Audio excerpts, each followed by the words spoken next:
Kusang nagtungo sa NBI ang 18 miyembro ng pamilya Maute upang linisin ang kanilang pangalan. Lumalabas kasi na kasama ang kanilang pangalan sa intelligence report tungkol sa mga sospek na posibleng kasabwat ng Maute Terror Group sa pag-atake sa Marawi City. Ngunit ayon sa kanilang abogado, kaapelyedo at kapangalan lamang ng ilan sa kanila ang mga miyembro ng teroristang grupo na target ng operasyon ng mga otoridad.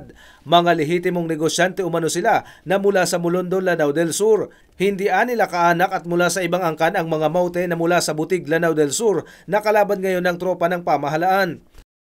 Baka anytime huliin sila. So, ninais nilang pumunta lang dito para i-clear yung pangalan nila. Kasama nila ang 2 batang edad 2 at 10 taon na kapangalan din ng mga teroristang ipinaaresto ni Defense Secretary Delfin Lorenzana.